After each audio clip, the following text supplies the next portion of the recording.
Hi, welcome back. Our next speaker,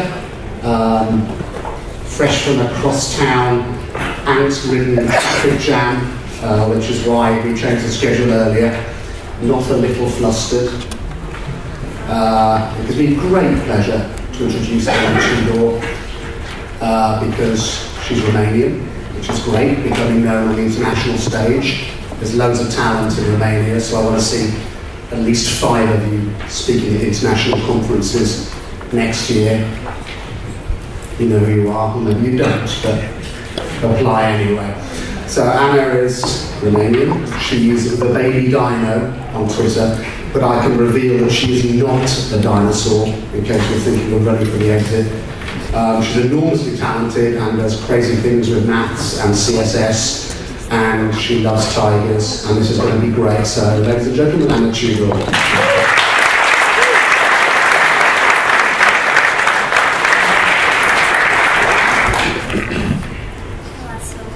the big thing on that slide is the top title.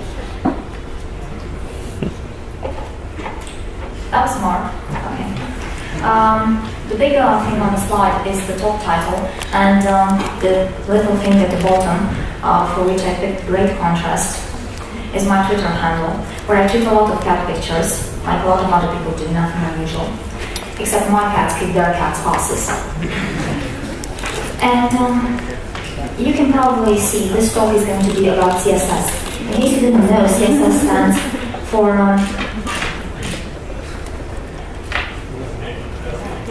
Cascading Style Sheets.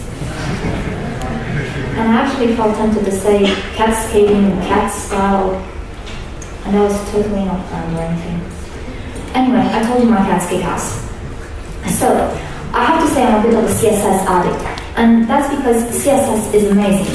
You can do tons of things with it these days. It has evolved a lot, and it's not used just, for arranging text on the page.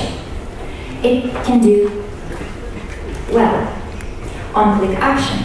Like, you have a button and you open a menu, you select and deselect elements, you have tab navigation, you play, pause animations, and then you can emulate infinite motion. Like, in this case, where you have a prism that unpacks itself infinitely, and then you have rollers that roll themselves and unroll themselves, and you have a box that turns out to be an X that unfolds into a box that turns out to be an X. And then you have cubes that switch position around another central cube. And in case there was any doubt in your mind, this is CSS. And this is the code for it. It's HTML, CSS, Node.js. And I am not cheating, there is no JS imported. This is pure CSS. So, and same with the rollers. They're coded. Same, Node.js.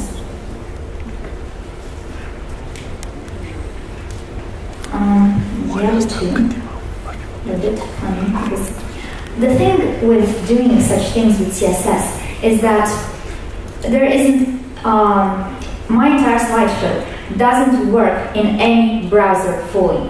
As you can see, this one is a bit weird in Firefox. So I need to switch a bit.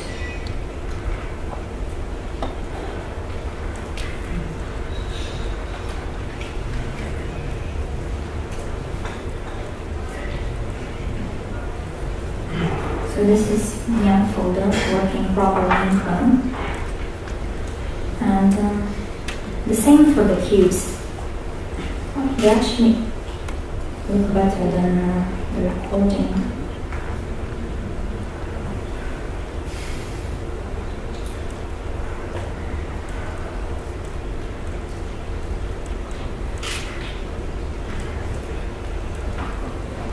So these are the cubes in Chrome.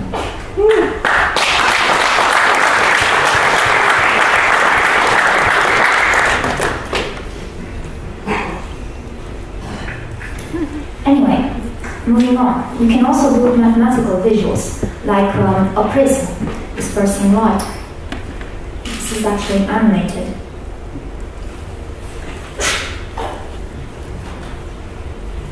Or you can do this kind of thing, particle animation. This is just a lot of distributions set as each distribution set as a keyframe, and I'm just animating in between all these distributions. So, and this is something like a mesh of Christmas lights, which waves in 3D. And this is a hypercycloid, which gets drawn onto a circle. And the number of these blue curves inside the circle is determined by the ratio between the small pink circle and the big yellow circle. Right, moving further, we have charts and graphs. This one, the first one, is actually the graph that gave me the idea of coming up with inverse trigonometric functions in SAS, because SAS doesn't have a lot of mathematical functions. You get some if you use Compass, but not even Compass has inverse trigonometric functions. So I ended up writing my own inverse trigonometric functions using Taylor expansions, approximations using Taylor expansions. The second one is a pie chart, and then I have a multi-donut one, and the last one is a graph, animated, and it's done with just one element. Okay. And again, no JS, not even imported. Yeah, this one is animated too. Let's switch. Then you don't need to be constrained to rectangles on the web. You can escape from them. For example, this is an example of clip path and masking. And this one, again, won't work in Firefox. So,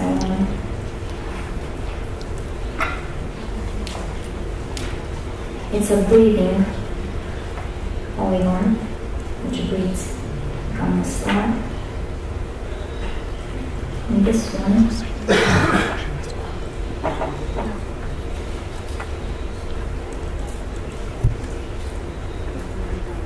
there's a number of hexagons which turn into stars and then back into hexagons again. And yes, it's just CSS.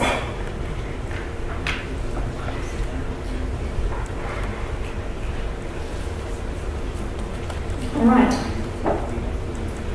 You can have 3D, you can morph solids, 3D solids.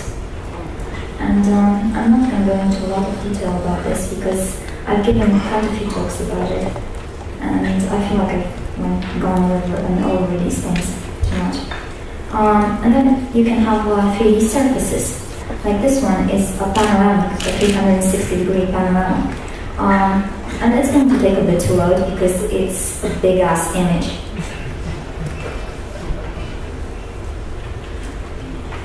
And then you have spheres, molecules, which rotate in 3D. And some of them are cute, they look like poodles.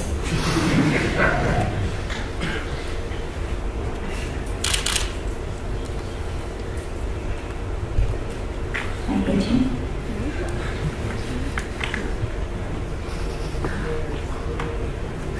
I hate you.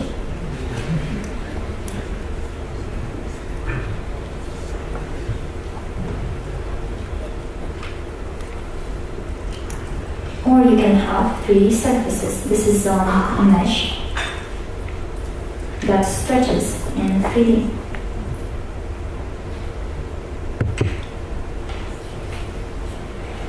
Or you can have an actual surface that waves in 3D. And it actually looks a lot better without text.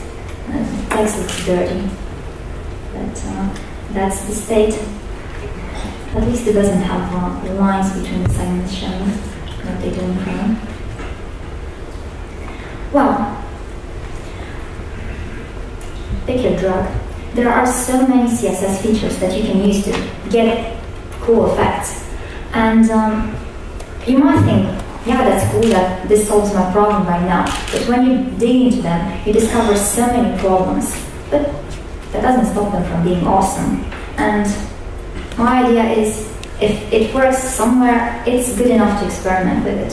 And you have transforms, box shadow, text shadow, linear gradients, radial gradients, the calc function, CSS shapes, clip path, masking, animations, transitions, filters, blend modes, variables, both direct in CSS as from processors, which give you logic, give you loops, functions, you can write your own mixins.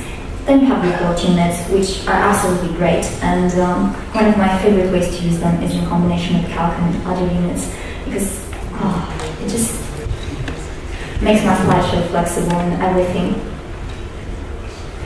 Then you have exclusions, you have the checkbox hack, you have flexbox, previous doc, you have the grid layout, you have border radius, you have border image, which I wish could have evolved faster, like in the rhythm of other CSS features, because it seems like not much has changed for more than 2 years. Then there's supports, there's toggle, and there are pointer events. A lot of things. And I think experimenting is good. I think pushing limits is a great thing. It's good for satisfaction. It's good for making me have pride in myself and what I can do. And it's a good brain exercise. It's certainly better than just sitting on your butt and doing nothing and not trying to evolve. But this doesn't mean you should use these kinds of things in practice, because they're very unreliable. As I said, my entire slideshow doesn't work fully in any browser, which is why I've kept switching so far. These are the reactions to one single demo I tweeted last week.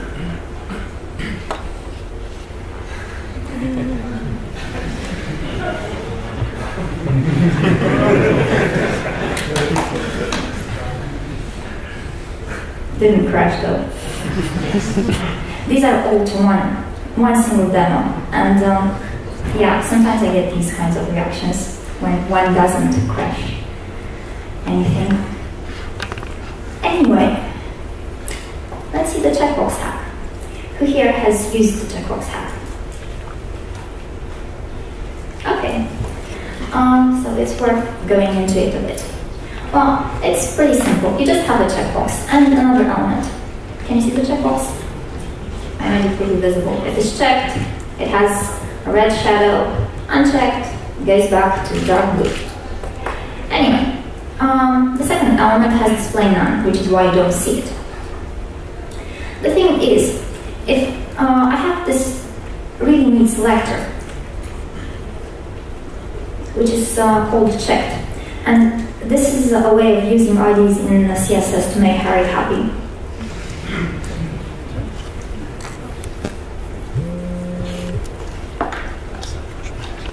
Except not like this. It won't work. It won't work like this.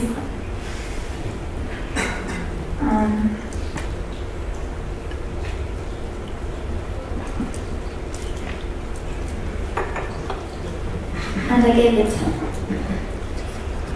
display block. So now if I check this little checkbox, it gets displayed. But this checkbox is ugly. Do you really want to have this ugly checkbox to switch states? Well, you don't really need it, because you can hide the damn checkbox, right? So you have this checkbox, and you hide it. I'll hide it with display none, but I I usually use something like position absolute and left minus 100 viewport units. So, for some reason that didn't work, which is really funny. But, oh, I know why it didn't work, because it has higher specificity in my CSS where I'm setting display inline block, which is why I should use position.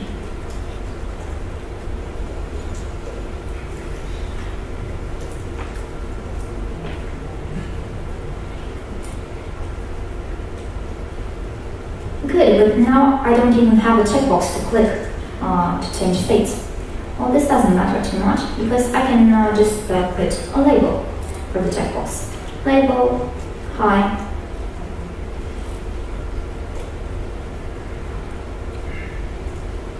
Well, clicking this label won't do anything.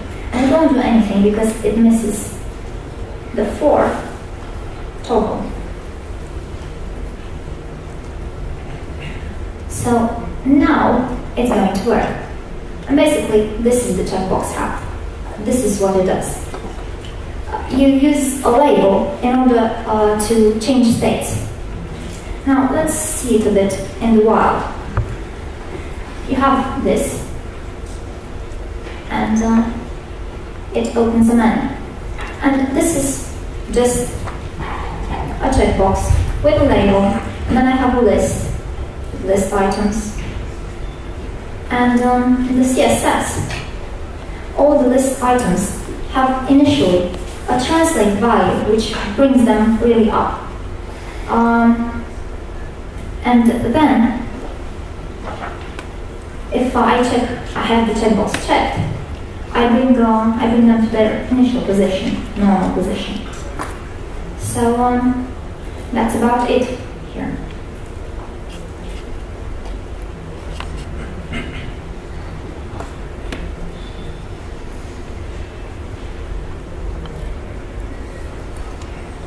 Consecutive clicks different action. Well, this is something you can actually do with the checkbox hack. Because you're thinking you only have one label and you can click it and you can go to the other thing. You can't have like in JavaScript where you add a class and then you can make a decision based on the new added class. Well, you can emulate something like that with two checkboxes. Right, the first one has an ID of bounce, the second one an ID of glow, and what the first one does is that it sets an animation play state for our thing element here to running, and the second one gives it a glow through box shadow. Given that the second label is after the first one, it's going to be over it because I put both labels, one on top of the other, absolutely positioned to occupy the entire space of the element. So if I click this element, then it's going to activate glow and it's going to get a box shadow. But if I click it a second time, the box shadow disappears and it doesn't start bouncing. Well, a way to handle this would be like this. So this is the first label, the one at the bottom, the first one in the DOM, and they're both absolutely positioned. Both have a set index of 1. This one is not clickable because it's under this one. This one is clickable, and when I click it, the second checkbox gets checked, and the label gets a z index of -1, which is smaller than 1, so it goes at the bottom. So I can click the first one, and clicking the first one checks the first checkbox and gives the first one a z index of -1. So now they both have -1, but the second one is before the second one. The first one is before the second one. So the second one is on top again, and if I click it, it unchecks the second checkbox, and it gives it a z index of -1. It gives the first one a z index of 1, and keeps the second one with a z index of -1. So now the first one is on top again, and if I click it, it unchecks the first checkbox, and gives the second one a z index of 1. So now the second one is on top again. Viewing this in a table, it looks something like this. So at first, in the first stage, where both are unchecked, red means both unchecked. They both have Z index 1, so the second one is on top. Second state, second checkbox is checked, and the first one is on top because the second one gets -1. Third state, both checkboxes checked. They both have -1 Z index, and this means that the second one is on top again. Third state, as you can see, first one Z index of 1, second one a Z index of -1. What you can notice from here is that the second one gets a Z index of -1 when at least one of the checkboxes is checked. And the first one gets a Z index of -1 when both checkboxes are checked. Which means that you need to have both of them checked for the second one to have a Z index of -1, and you need to have at least one of them checked. And you need to have both of them checked for the first one to get a Z index of -1. So that would mean something like this. I need to have an input checked thing laid on for glow and input checked. That's not going to be right.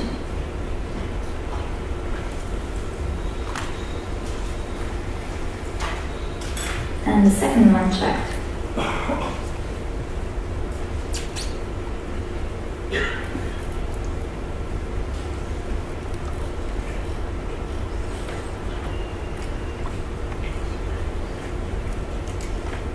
Bounce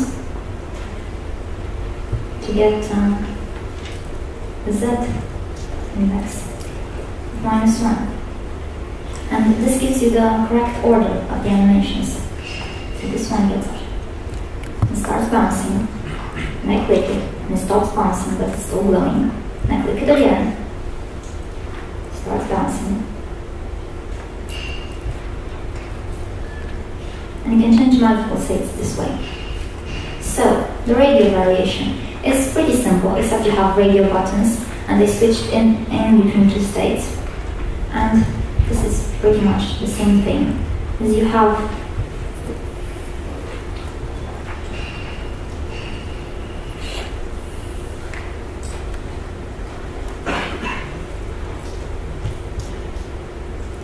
and let's say, I don't know,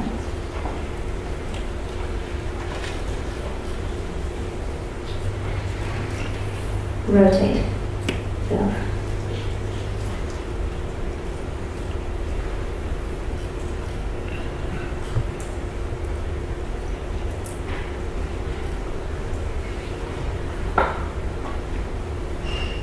and this is a really basic example, but using radio buttons is how I got that tab navigation working. So second one is going to switch it the other way. Anyway, if you want to learn more about selectors, there's an entire slideshow about them.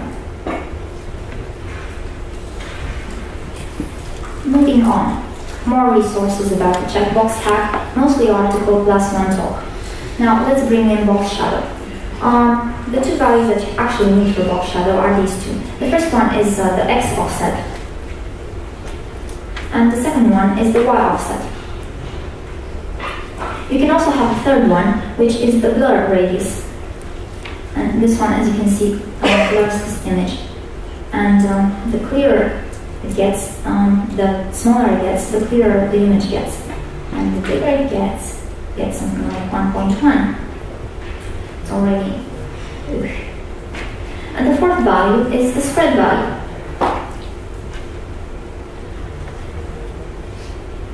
Now, this isn't very obvious, but it becomes more obvious like this.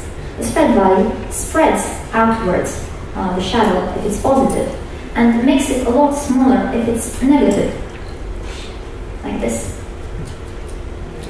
Now, I'm not going to use at first these two values. I'm going to have something like 3n 0, then 6n 0 because I can have multiple shadows, and then I'm going to have something like 0, 3n, 3n, 3n, 3n. And what is this? This is the start of the grid, but I've already written so much. And I don't want to write, I don't know, 7,000 shadows just to get a nice grid. Well, keep calm and stay sassy, because that solves the problem. This is all the code that you are going to need, no matter how many shadows you want to put on the grid, because there are 8 columns there, but you can make them 28, and now they already go out. So I can make the distance between dots smaller. So I have rows, columns, and I have an empty shadow list. I loop through the rows and then through the columns, and then I keep adding shadows to the shadow list. And at the end, I just set the box shadow to the list of shadows, and that's it. And you can play with the actual thing. It's live demo, just a few lines of code. Next, what you can do is put these shadows on a circle, and you have the code for this. This looks so ugly, and what is 4.33? Do you ever use these values when you write them manually? I know I don't. So, how do you get these values? Well, you get them from the coordinates of a point on a circle. And what those coordinates are, they actually depend on the system of coordinates you consider. Because if you consider the local one of the circle, then you're going to have that the x1 coordinate is the radius times cosine of alpha, which is this angle here. And y1 is the radius times the sine of alpha. And if you consider them in relation to this system of coordinates, then you are going to have plus the x0 value, which is the x-coordinate at this point here. And the y1 is going to be plus the y0. So using these values, you can distribute points on a circle using SAS. Or using the calc, if you know the sine and cosine values, which can be a bit tedious, but you know, it works. Like, for example, I have calc, the radius is 5n, and the cosine for 45 degrees is about 0.7, and the sine is going to be the same value, which is why I picked it, it's easiest to remember. And I have one at 0 degrees here, I have another one at 45 degrees, but do I really want to write them like this? Nope. Use SAS, compacted with SAS. So you have the number of dots you want to put on the circle, you have the radius, you have the list of shadows, you loop from and through these values, and you can increase this value to, I don't know, 102. Looks nicer, but it would be nicer if I rounded this. I can even increase this a bit more, 192. And it looks a bit like a color wheel. It's starting to look like one at least. If I make this smaller, for example, that's nice. Anyway, I've used an HSL value to get these colors, depending on the index of the shadow. And if you don't know what they are, the angle basically gives you the hue, and the hue goes from 0 to 360 degrees.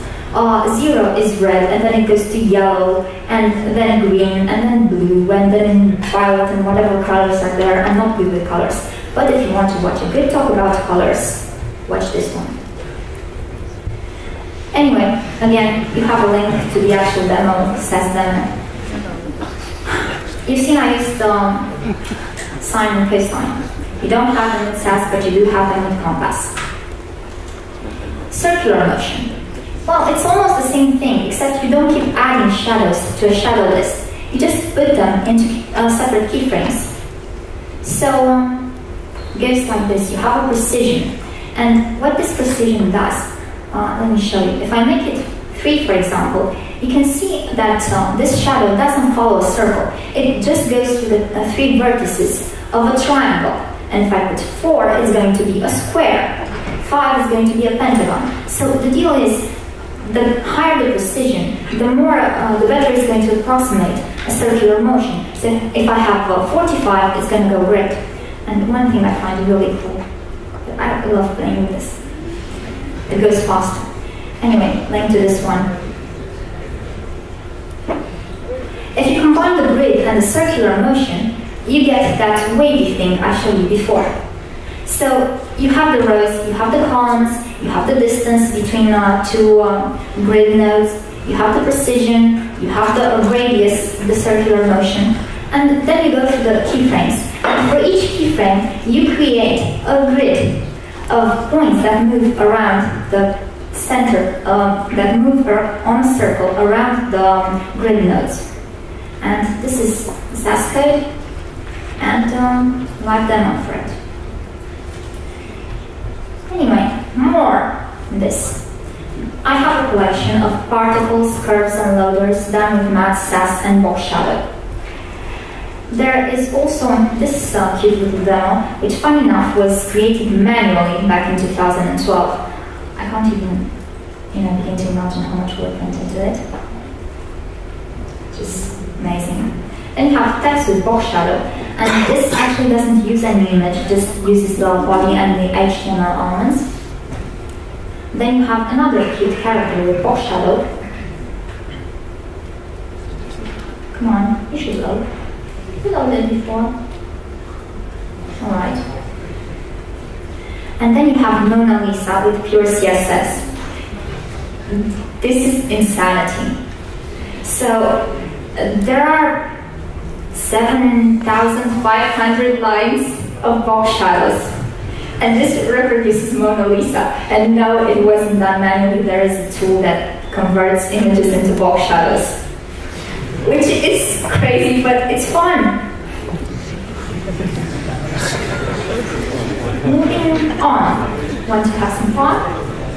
Well, let's suppose you have a pie and you have guests, and you cut out a slice of the pie, and then another one, and in the meanwhile the first guest starts eating his slice, and you cut more slices for the other guests, more, and the first guest already finished his slice, so he takes another one, and everybody starts eating the pie. And do you believe me, this is done with CSS? Well, let's see how. The 2 different click options, I've explained you the checkbox hack thing. But to tell you the truth, I didn't use the checkbox here because I'm lazy and I like to use JavaScript. But you can do it with checkbox hack. The basic pie slice, how do you do it? Well, you have a square, and inside it you have a circle. And you set overflow hidden. There's a B missing, hidden. And now you have a slice. And then you can give it a color, or you can give it a nice pie background. And that's your slice. But the slices I've shown you before, they weren't 90 degrees. So you need another polygon which has all edges equal, but not, the angles aren't necessarily 90 degrees. That's a rhombus. And you do the same thing with overflow hidden. The question is, how do you get a rhombus and a circle inside it? Do you simply, take the square and, you skew it, right? That's what you do. Transform, skew X 30 degrees. That doesn't look right. And you can see it doesn't look right if I make it something like 70 degrees. That doesn't have all 4 edges equal. And this is because of the way that the skew transform works. Now, in relation to the skew transform, I'll name the axis, the skew axis and the other axis, because I don't know what to name the other axis, other name. So if I skew along the x-axis, the skew angle is going to be the angle between the initial other axis and the final other axis. So this angle here between the initial y-axis and the final y-axis. And you can see that the lateral edges get longer, and for a random point, the y-coordinate gets preserved, while the x-coordinate changes with a value d that seems to vary with the angle. And if I skew around the y-axis, the same thing happens in the other direction. Well, how do I get a relation between the initial length of the lateral edges and the final? Well, let's take a particular case of a skew x. And in here, we take this right triangle, and this is the skew angle. This bit here is half the initial length of the lateral edge, and this is half the initial, the final length of the lateral edge. So in this triangle here, we have that cosine of alpha is L over 2 over M over 2, which we can simplify to L over M, and we already got our ratio between the initial and the final length of the edge. So this means that I need to scale along the other axis by the cosine of the skew angle, and I'm going to change this to a value for which I actually know the cosine.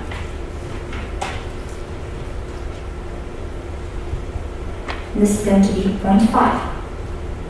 But the thing is, the circle doesn't look a circle anymore. And that's because I need to undo the transforms from the parent. I need to undo them on the child or on the pseudo-element. It doesn't really matter. Oh, child, pseudo-element, same deal.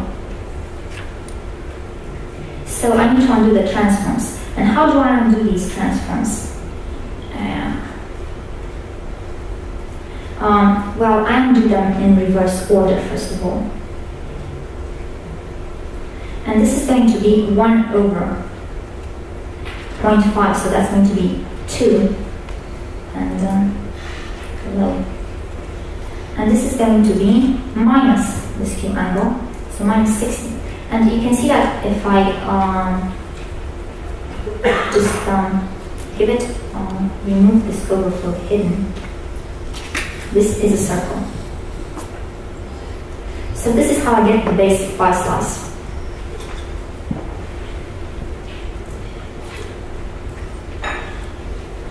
Anyway, how do I get the bites?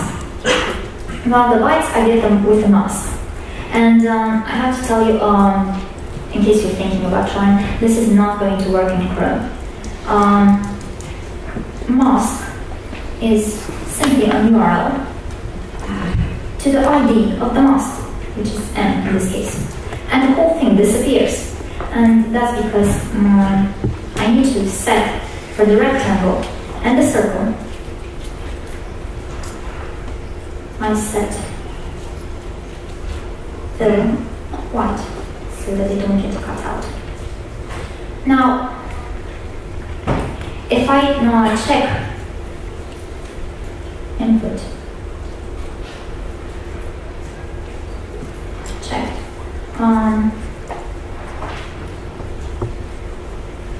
variable circle, and they get filled black when I check them. No. Black.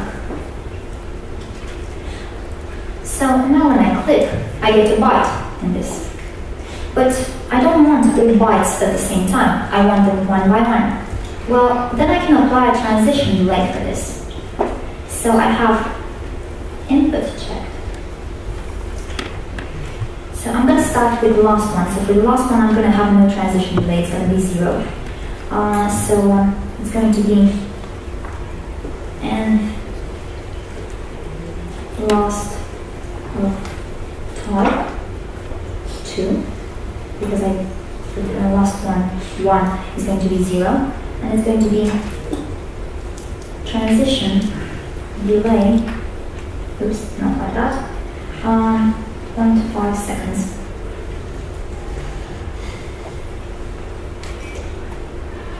So, now when I click it, see, they don't bite at the same time. And this is how you get the bite after bite effect. And of course, so many bites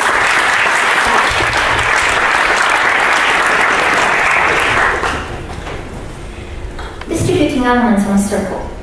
Well, you could do it just like for the box shadows, you know, translate, and the translate x value is going to be the radius times cosine the angle, but you can do it in a better way.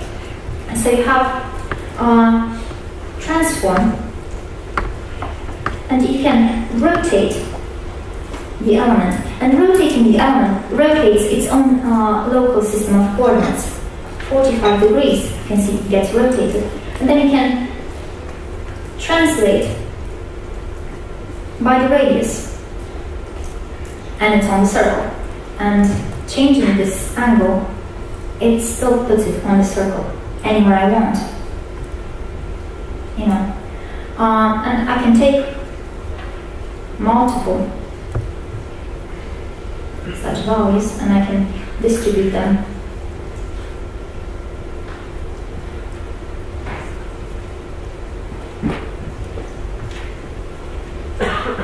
on a circle. And let's say this is 0, this is 120, and this is 240. Because I'll just take 3 at this point, I'm lazy. 3. And this is going to be plus 4 and minus.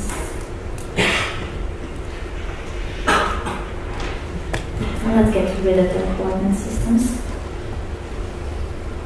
Wait, not 1, 3. Hello. Alright, so they're distributed evenly on a circle, and I can put a lot more. Of course, if I'm using SAS. So I have this number, but it has to match the number of dominoes, because if it's smaller, then it's going to be a gap in the circle, and if it's bigger, you're still going to have elements absolutely positioned stacked at the center. And this is simply, it takes the current index and it multiplies it by the base angle, which is 360 degrees over the number of elements you want to distribute on a circle, and then you translate by the radius. And again, there's a link to the live thing. Now, how do I distribute the pie slices? Well, it's the same thing. They rotate around the circle, but they don't get translated outwards, so no translate. For the first one, it's going to be rotate 0 because it stays into position. For the next one, it's going to be rotate of the angle of the first slice. And the angle of the first slice is 90 degrees minus the skew angle, which in this case is 45 degrees. So it's going to be a rotate of 45 degrees. And I should change that to rotate 45 degrees. And for the next angle is going to be a rotate of the sum of the two angles before.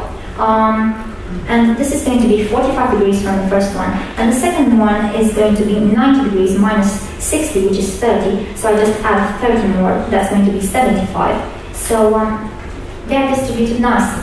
How to pull a slice outwards? Well, I use translate after the rotate.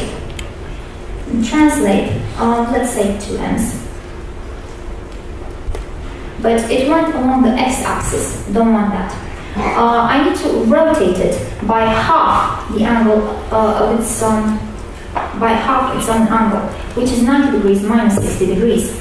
So that's going to be 15, which I add to this one because two rotates one after the other around the same axis are additive. So I get 60 degrees. And this doesn't look right. And that's because I need to compensate for that rotate. And rotate minus 15 degrees. Minus, not 115. And this is how you pull a slice outwards. So this is about it. Goes in.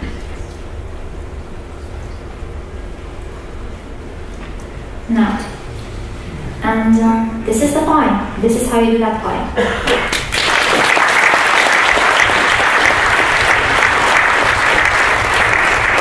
And of course, with SAS, I wasn't going to write for all of them manually. So I feeded a slice angles list. And I gave it a previous slice variable, which I initialized with 0 because before there are no previous slices, so that's 0 degrees. And I take the slice angle from the list for each iteration, and then I have this Q angle, which is 90 degrees minus the slice angle. Then I apply the rotate and of course the natural skew to get the slice and the scale, and then I reverse the scale and the skew transforms on the before element. And at the end of the loop, I increment previous slices with the current slice angle. And this global flag is so that SAS doesn't create a new local variable here in addition to the global one, but this is just after 3.4, SAS 3.4. Anyway, the link to the damn thing. This distribution, does it also work to create regular polygons? I mean, if I have a line, can I distribute lines on a circle such that I create regular polygons? Well, it's pretty simple. Translate 5s, right? So I get this one.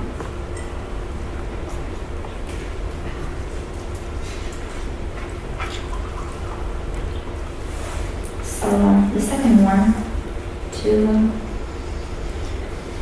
3, I get rotate 120 degrees. And the next one is a rotate of 240 degrees. But of course I need to make these values visible, so that's going to be 4. Yeah. Come on. Okay. Now they're distributed, and you can see they're evenly distributed, but they don't form a polygon. And I can tweak this translate value, but I want a way of knowing exactly what it's going to be. And, well, get that. You need to look at this. This is a triangle, and these are the two important circles. This is the in circle, and it's the circle that touches all the edges of the triangle at one point. And this is, the radius of the circle is the one that I need here in order to distribute these edges such that they form a polygon. And the other one is the circumcircle. And this is the circle that contains all the vertices of the polygon. Not all polygons have an incircle or a circumcircle. For example, try to imagine concave polygons. They can't have a circumcircle, and they don't have an incircle. Still, all triangles have an incircle and a circumcircle, and all regular polygons do. And here, if I increase the number of edges, you can see that they start to become one with the other. Anyway, for a value something like this, how do I compute this radius, the circumradius, or the in radius when I'm in the edge? Well, it reduces to right triangles. I take that triangle, this triangle down here, right? And I split it into two.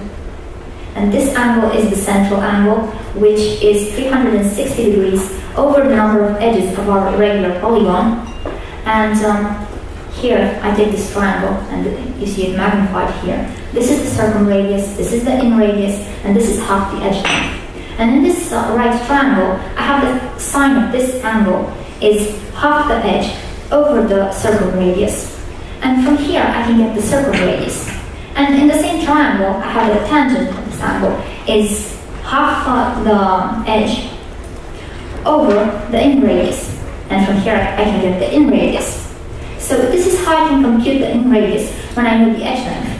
And of course, I can turn these things into SAS functions. But I don't necessarily need to know the edge and to compute the other two. I can know the circumradius or the in radius and compute the other two. For example, in this here, in this example, I'm keeping the circumradius constant, and the other two are varying. 3D distributions, they're almost the same as 2D, right? So I can just have a rotate in 3D, like a rotate y 0 degrees, translate z of I don't know 2.9 n's, and now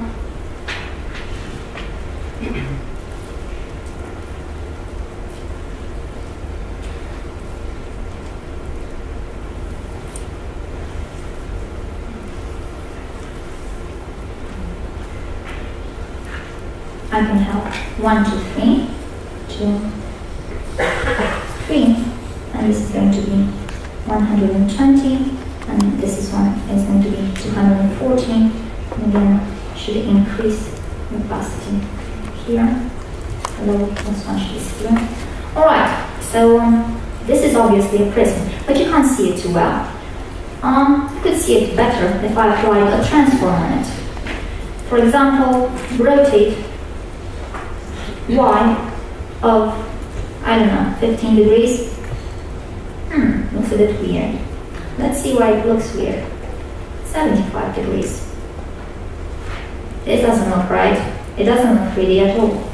And why does this happen? Well, let's take a simpler example.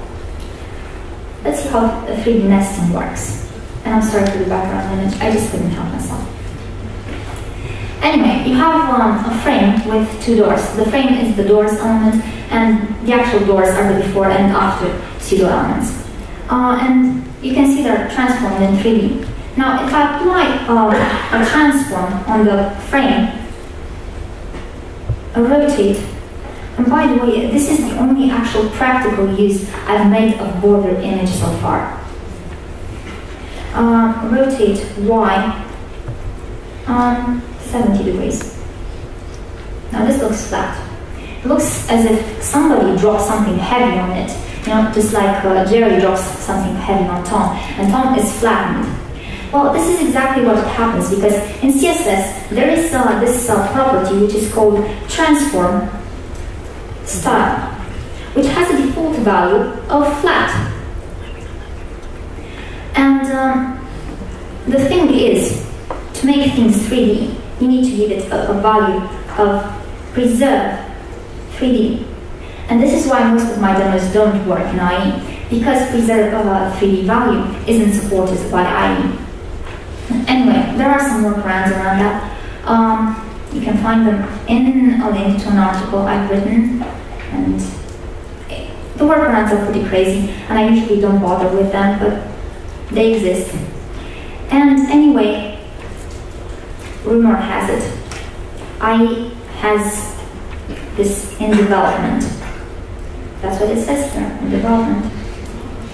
Anyway, going back, this is exactly what we need to make our prism 3D, real 3D. This is not the best chosen angle. Let's see, 175. I'm not good at choosing that. 15 looks a lot better. Anyway, this is a prism in 3D.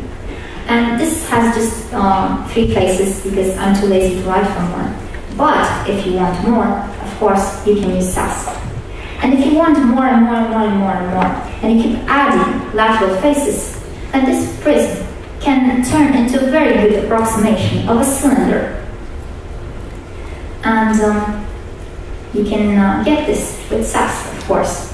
And increasing this end faces to a crazy number gives you a very good approximation of a cylinder, which is what you have seen from the inside when you saw that panoramic thing. That's the cylinder seen from the inside. So let's make things more interesting. Do you have any idea what adding the rotate X here does? Well, let's visualize it. So slowly adding the rotate. You can see they start rotating a bit, and a bit, and a bit more.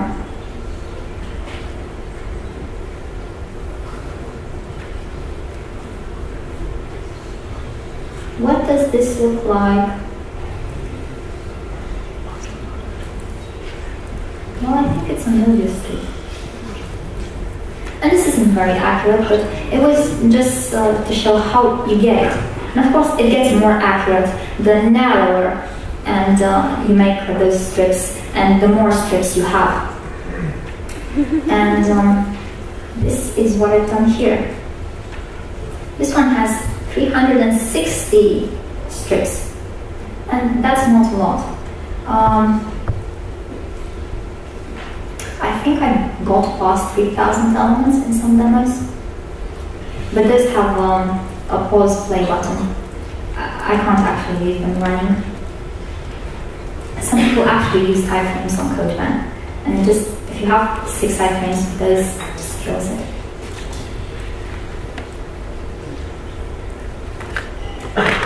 Now, something else you can do. A star system. You see how you can rotate something, ball shutter, on a circle. But you can do the same thing with transforms. So you have an initial transform for the first planet, which is going to be something like rotate 0 degrees, some translate,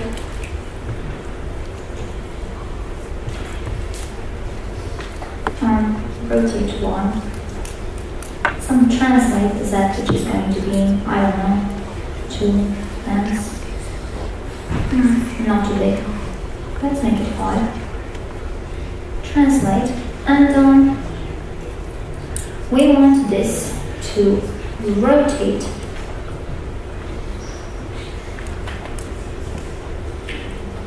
to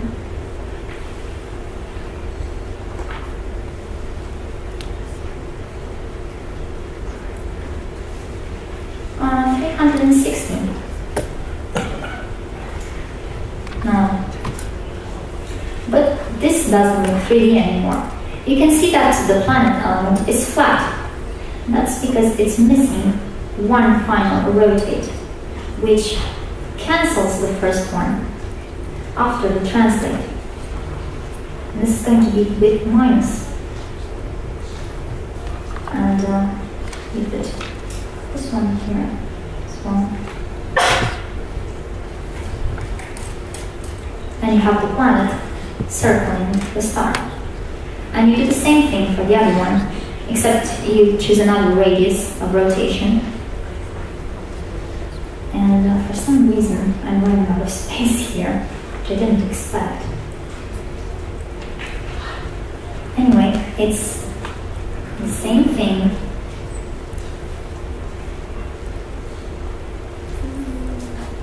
Except I'm going to change the radius. And I'm going to make it something like 9. I don't know. And I need to give this damn thing a start transform as well.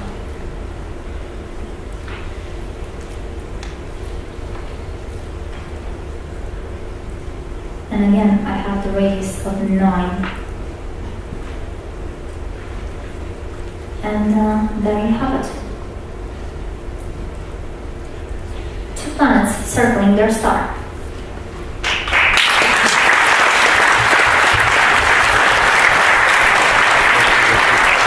And by the way, this is exactly how I did the molecules. More stuff about 3D. Well, I have an entire collection of demos. And this is 3D demos. Something like this. You have, like I showed you that demo, you have a dodecahedron and you pull the faces outwards and they open up triangles at the vertices and squares in between the edges, and then you crush them inwards and you get an icosahedron, and then you pull its faces outwards and you get an intermediate shape again, and then you go back to the dodecahedron.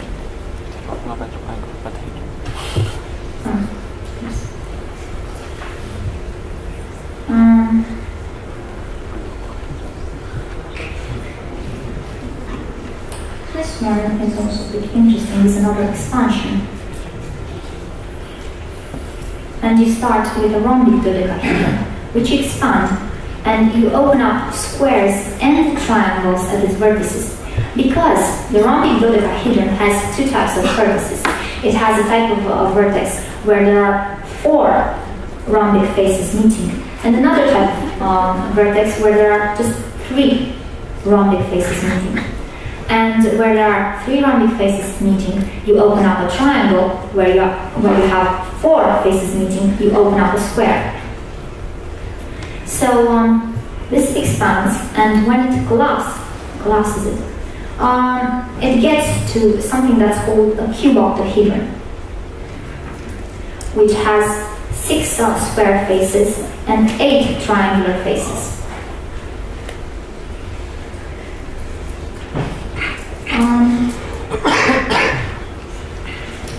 By the way, I don't think I've shown you something with linear gradients. Actually, this one uses radial as well. This is a cube with shading, and this is all done with gradients. Also, you can have something like a snap cube. This is made by taking a cube and you pull out the faces, and then you twist them a bit, and then you open up triangles everywhere. And anyway, you can check the rest of the collection yourself. Also, I've given a talk on 3D transforms where I explain how to, in detail, how to get that regular dodecahedron expanding. No, that's another one. But it still starts with a regular dodecahedron. And then there are CSS 3D surfaces, which are the ones that I've shown you before. Those. And also this one, which I don't think I've featured anywhere. This is a torus, which gets animated. So. And then there is also the article about inverse geometric functions with SAS. And that's it. Thank you.